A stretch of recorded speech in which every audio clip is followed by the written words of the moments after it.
skenario. Kira-kira gitulah. Ini skenario-nya ini halus, belum pernah terbuat di dunia. Ini baru terjadi di Indonesia. Namanya aku beri nama skenario Abu Nawas. Siapa induk pakar Abu Nawasnya? Kalau aku menilai si Jokowi lah pakar Abu Nawasnya. Si Jokowi. Pura-pura dia bermusuh sama Megawati. Kita lihat nanti ke depan. Kita bisa lihat nanti. Tapi ini ramalan ya. Ulangi sekali lagi. Perkataanku ramalan. Karena kalau ramalan nih boleh bisa, boleh tidak. Tapi hampir bisa 90%. Baik, terima kasih ya Gas atas komentarnya. Ini komentar kamu, aku permisi menanggapi dengan piti. Jadi aku tanggapin dengan serius ya Gas ya. Jadi begini Gas, itu kan komen kamu, geli kenapa bro, masa pengetahuannya kok cetel banget, tidak punya runut pengetahuan yang cerdas. Karena saya yakin, karena kecenderungannya PDIP. Nah, jadi begini ya guys ya, aku jelaskan dengan serius ya guys ya. Ini bukan masalah karena kecenderungannya terhadap PDIP, guys. Makanya kamu simak nggak video aku yang kamu komen itu sampai selesai. Pada intinya, aku di situ rasa geli aku itu ada loh. Yang dulu pendukung Bapak Jokowi yang selalu membela Bapak Jokowi dan selalu melawan, menghina juga menyerang Pak Prabowo, sekarang justru malah mendukung Pak Prabowo sebagai capres.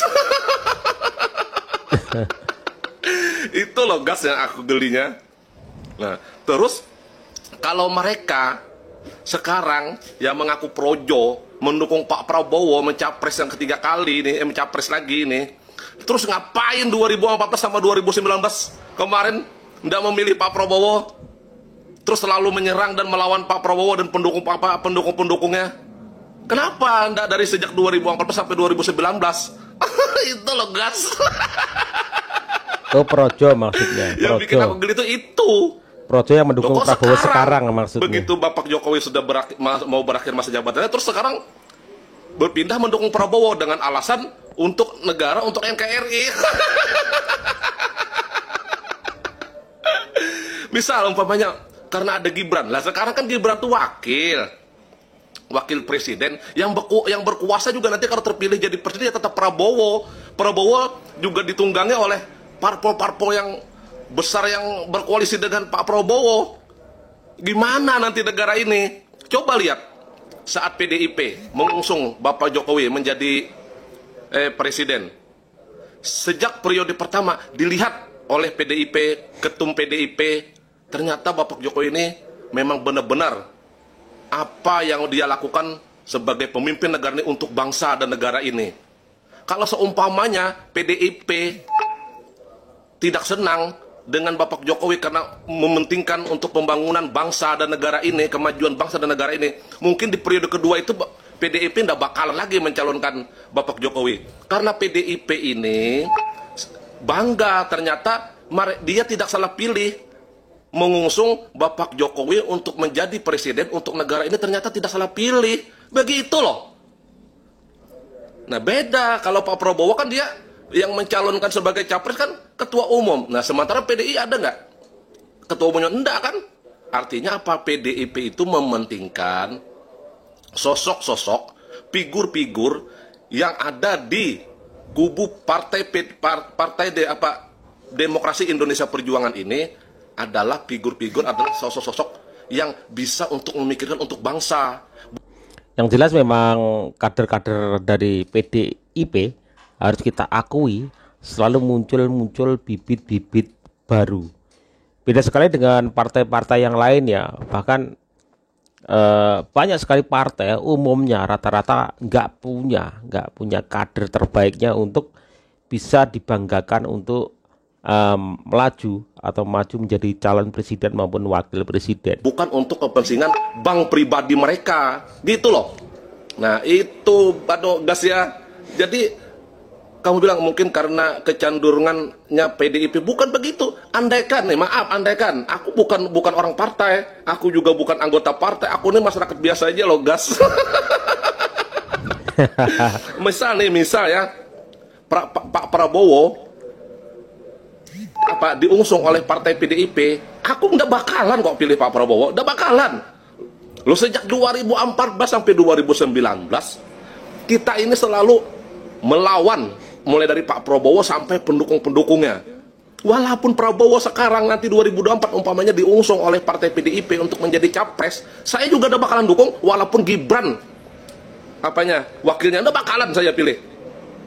Nah sekarang kan PDIP sekarang ada sosok yang mungkin dipercaya menurut pandangan ketum dan masyarakat, atau ibaratkan tuh kader partai, sosok Pak Ganjar ini yang akan bisa seperti Bapak Jokowi. Nah sekarang yang anehnya itu, gas. Coba kamu simak video aku itu.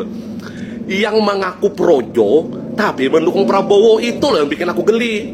Coba kamu simak video aku itu. Jangan kamu itu kecenderungannya PDIP bukan begitu. Makanya misalkan 2024 Pak Prabowo diusung oleh partai PDIP terus wakilnya Gibran, saya nggak bakalan pilih. Percaya deh. Nah, itu. Jadi bukan karena masalah partainya, ini masalah sosoknya loh. Yang kita pilih itu sosoknya. Paham, gas? Ya. Oke. Harus biar, kita biar hormati kamu itu ya. ibaratkan tuh apa ya? Lebih paham lagi. Jangan kamu mengatakan aku pengetahuannya kok catel banget. Kamu yang pengetahuannya catel.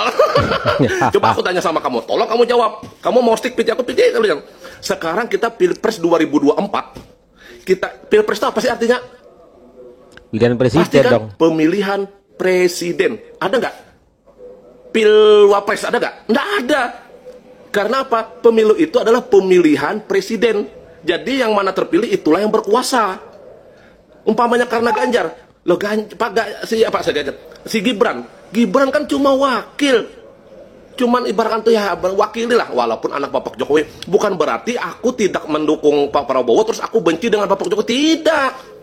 Kita masih tetap, saya jujur aja sebagai masyarakat Indonesia yang baik, saya masih tetap bangga dengan adanya sosok pemimpin negara ini seperti Bapak Jokowi yang telah memajukan bangsa dan negara kita ini seperti sekarang. Sampai disegali dunia. Tapi bukan berarti Pak Prabowo, begitu loh, gas. Oke ya, gas ya. Santai aja, gas. Jangan kamu terbawa baperan dengan PT aku. Jangan terbawa emosi ya, penonton. Guys, selamat malam. Malam ini aku bikin PT lagi, guys ya. Jadi gini, guys ya. Ini aku mau cuma bercerita aja nih. Ketawa dulu.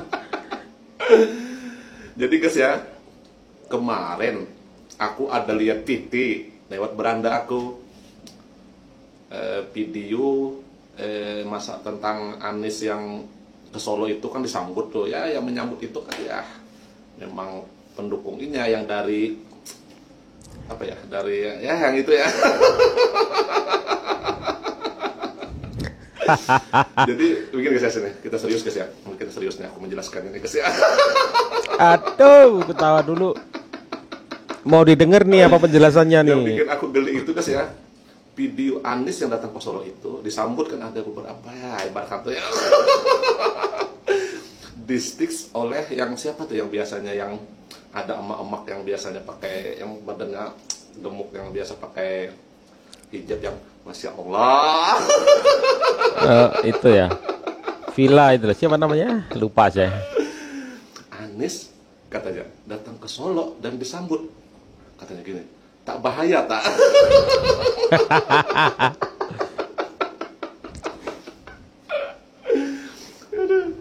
Jadi guys ya, aku kalau lihat video itu, ya sebenarnya yang bikin aku geli itu katanya kepedean yang emak-emak itu loh guys. Mama siapa itu, lupa saya namanya. Pede sekali dia guys.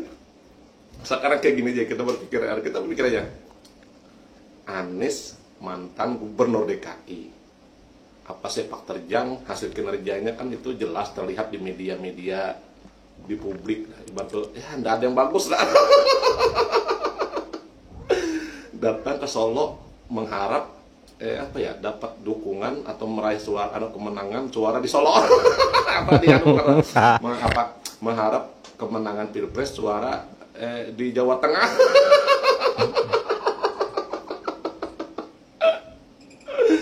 Sekarang kita gini ya guys ya, kita logika aja berpikir.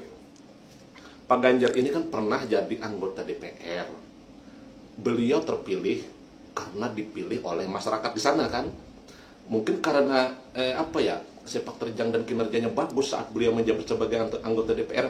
Kemudian Bapak Ganjar ini mencalon lagi sebagai gubernur, dan beliau pun akhirnya terpilih dan dipilih oleh masyarakat Jawa Tengah jadi gubernur. 2 kali Bang. Nggak tanggung-tanggung 2 periode. Seumpamanya Pak Ganjar ini sebagai pemimpin Jawa Tengah, misal kinerjanya tidak bagus atau bagaimanapun, atau kebijakannya tidak bagus, misal di Jawa Tengah, nggak bakalan beliau terpilih jadi apa?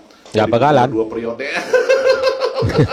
Nggak bakalan diterima lagi 2 kali ya. Sekarang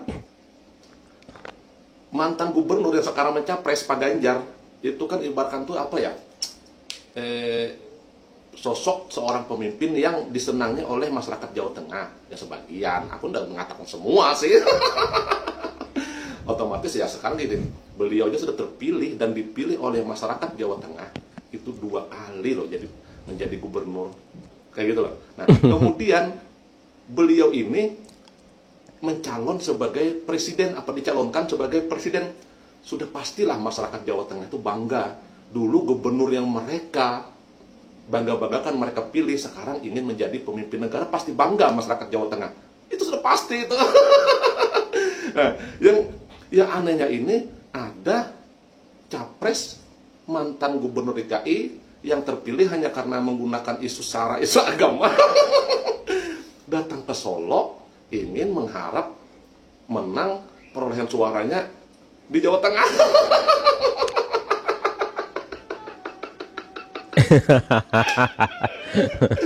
Lucu memang lucu.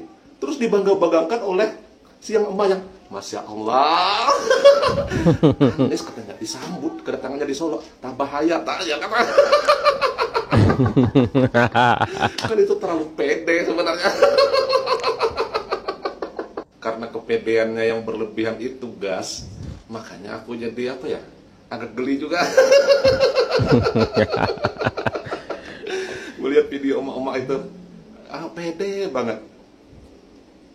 Dia merasa seolah-olah Anies datang ke Solo itu, masyarakat Solo dan Jawa Tengah itu sudah pasti memilih dan mendukung Anies untuk menjadi capres 2024 untuk perubahan.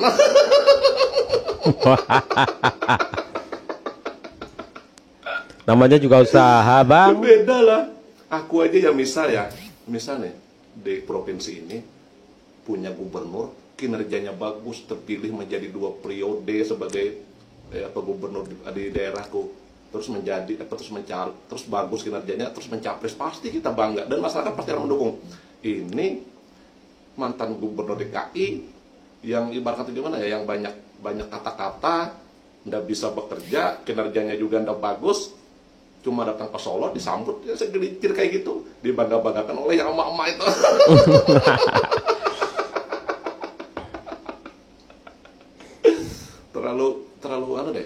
terlalu pede deh.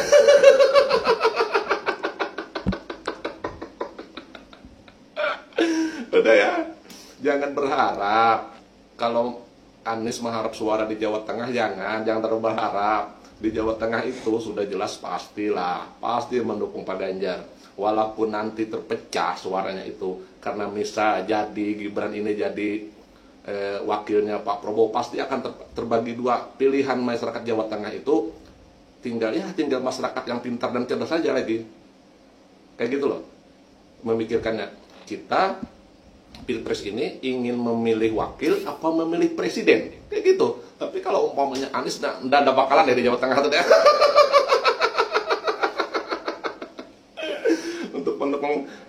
Untuk pendukung Anies jangan baper ya lihat kritik saya ini. Artinya aku cuma di sini menyampaikan kegelian saya aja. Terlalu pedenya karena pendukung Anies. Boleh lah, boleh. Pede boleh kok Bang, boleh. Kakek Aman Syah. Ini baru agak kucar-kacir sedikit ini politik di Indonesia. Banyak Gimana orang mana kayak gimana kesana, kayak? kemari, ke situ, ke sini. Segala tafsir,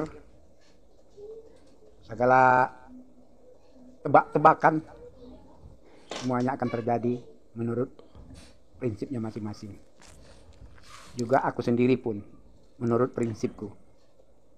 Ini memang kalau perhatianku lah pula secara khusus pribadiku menilai ini permainan Abu Nawas.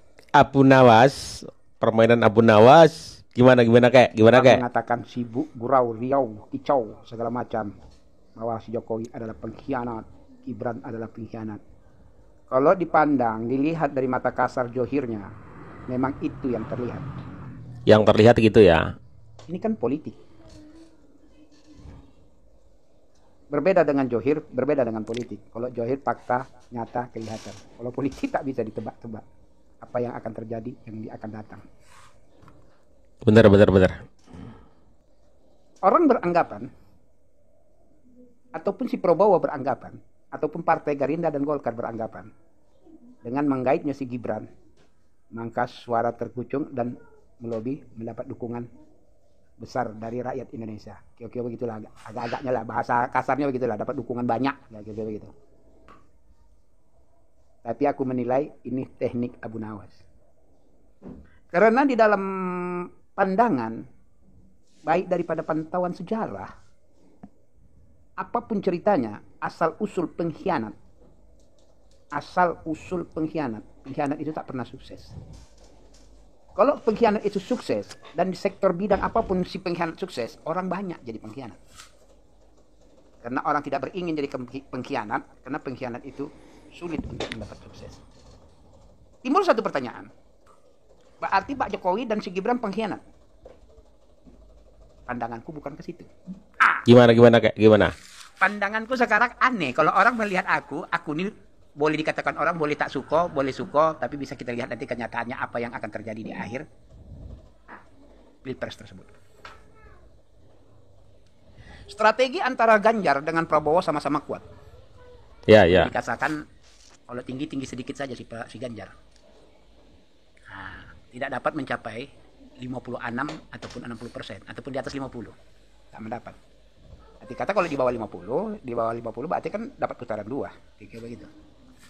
Jika bisa dia melampaui 51, 52, 53 baru dapat dia satu putaran. Sedangkan kandidat tersebut sama-sama kuat. Partai yang satu lagi tahu saya kita kira Partai Anies sama si Imin. Dong, remen kakek, remen. Partai ini tersebut. Bagaimana cara teknik dan suatu untuk menjatuhkan seseorang dengan cara dipuji, diangkat dan disanjung, tapi kemudian dijatuhkan ke binasaan. Sebab di dalam hal tersebut kita bisa kaji. Kembali cerita yang pertama, si pengkhianat tidak pernah sukses di dalam pelaksanaan pengkhianatan. Kalau sukses pengkhianat akan terjadi pengkhianat berikutnya. Tapi ini sistem politik, bukan pengkhianat sebenarnya. Buka sedikit ya. Nah, kalau topat alhamdulillah, kalau tak topat nama pun ramalan pula ya kan. Tapi ramalan ini agak-agak ke situ arahnya kalau aku perhatikan secara pribadiku. Gimana menurut kakek gimana? Terjadilah dua kontestan. Prabowo sama Gibran. Ya. Ganjar dengan Mahfud MD. Sudah jelas aku lah mengatakan pribadi, cara pandanganku lah pula sesuai dengan politik yang ku ketahui dengan cara sistem Abu Nawas tersebut. Ini ku ambil dari kisah zaman dahulu ya nih. Abu Nawas. Kisah zaman Abu Nawas. Seolah-olah terpuji tapi laknat yang datang. Akhirnya begitulah. Gimana? Seolah-olah tersanjung tapi malah petaka yang timbul. Akhirnya begitu. Orang berbondong-bondong memberi santunan kepada Ibu Megawati Soekarno Putri bahwasanya dia dikhianati oleh seseorang. Arti kata seluruh rakyat Indonesia yang benci jadi simpatisan. Jatuh hibah dan kesihan kepada partai tersebut. Apalagi orang selalu menggaungkan tenggelamkan PDI. Tapi dikenakan orang teraniaya. Tapi kan ada katanya, doa pun ada firman menyatakannya barang siapapun orangnya, tidak pilih agamanya apa.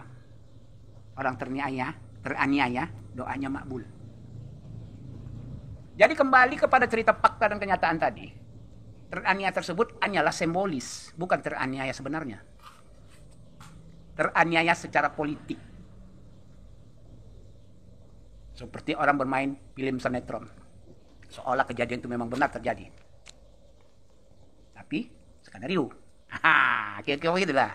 Ini skenario ini halus, belum pernah terbuat di dunia. Ini baru terjadi di Indonesia. Namanya aku beri nama skenario Abu Nawas. Skenario Abu Nawas. Siapa induk pakar Abu Nawasnya? Kalau aku menilai si Jokowi lah pakar Abu Nawas. Jokowi. Pura-pura dia bermusuh sama Megawati. Kita lihat nanti ke depan. Kita bisa lihat nanti. Tapi ini ramalan ya. Ulangi sekali lagi. Perkataanku ramalan. Karena kalau ramalan ini boleh bisa, boleh tidak. Tapi hampir bisa 90%. Maka terjadi ucapan ramalan tersebut. Kalau hanya 50-50 tak dikatakan ramalan. Kan begitu? Jangan dibocorkan lah, tidak ada yang bisa memastikan sesuatu yang terjadi di dunia ini terkecuali Allah Ta'ala. Kayak gitu. Terjadi nanti 2024 pemilihan presiden nanti suara tersebut mengkerucut ke Ganjar semua. Karena orang timbul perkataan pengkhianat. Itulah yang akan terjadi. Jangan pernah memilih keluarga si Jokowi. Keluarga si Jokowi adalah dinasti pendiri partai penguasa yang mengkuasai Republik Indonesia. Itu 1000% timbul perkataan tersebut. Dia buat undang-undang di Mahkamah Tinggi Konstitusi MK untuk meloloskan si Gibran agar si Gibran bisa dicalonkan jadi calon wakil presiden Prabowo. Begitulah otak kotornya si Jokowi. Mata umat 90% mengatakan seperti itu. Padahal ini skenario sudah disusun. Maka terjadilah kata besarnya benci dengan partai tersebut. Seperti yang kukatakan tadi, partai pendukung partai Gibran yang menjadi wakil presiden Prabowo. Itu itulah. Gerindra, Golkar, apalagi partainya? Partai Demokrat, SBY. Dengan hal tersebut, maka orang ramai-ramai membenci partai tersebut. Akhirnya terseruduk. Suara yang 46% tadi menjadi 60%. Hingga kemenangan dipegang oleh Ganjar dan Mahfud. Itu teknik teori politik Abu Nawas. Buat skenario seperti betul-betul terjadi permusuhan di antara kita. Tapi menurutku pula. Karena bagiku satu aja kunci sama aku. Bapak Jokowi adalah orang yang santun. Imannya sangat kuat. Dihina, dicaci, dia tetap bertawakal. La haula wala quwata illa billah. Dan untuk itu dia tidak ada. Bagiku ya, itu. Politik Abu Nawas. Kata kakak Amansah. Menurut kakak Amansah lah ya. Dan ini juga perkiraan kakak Amansah. Pak Jokowi sedang menggunakan politik Abu Nawas. Pura-pura bertarung dengan Megawati begitu ya. Untuk mendapatkan suara begitu. Bisa jadi, tapi jangan dibocorin lah kayak. Itu kan strategi juga. Berarti kalau Pak Jokowi dihujat, dihina, direndahkan, itu bagian sebuah strategi. Dan ini, kalau ini terjadi, apa yang seperti dikatakan oleh kakak Mensah, Jokowi adalah seorang yang luar biasa karena mengorbankan dirinya untuk itu, ya kan? Dihina, dicaci, dihujat. Untuk apa? Untuk menggiring kemenangan Ganjar Pranowo. Bisa saja itu terjadi. Tapi kalau strategi ini bocor kayak gini kan, ya namanya sebuah prediksi ya. Prediksi. Politik Abu Nawas ala Jokowi. Allah a'lam bishawab. Ini semua perkiraan teman-teman. Jangan diambil hati. Kemudian yang ada di komen, tadi saya lihat di komen, ketika saya membuat judul thumbnail, apa itu pencawapresan Ganjar bisa-bisa gagal begitu ya. Itu ada komen yang nyerang jelek-jelek gitu. Ya Allah. Yang ngapain kita serang jelek-jelek teman-teman? Komennya yang bagus lah. Ya.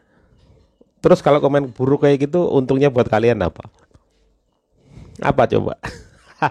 Hanya akan mengotori hati kalian dengan komen-komen yang tidak bagus. Ya. Komenlah yang bagus. Karena itu cerminan diri kita. Oke, terima kasih. Wassalamualaikum warahmatullahi wabarakatuh. Tetap damai ya.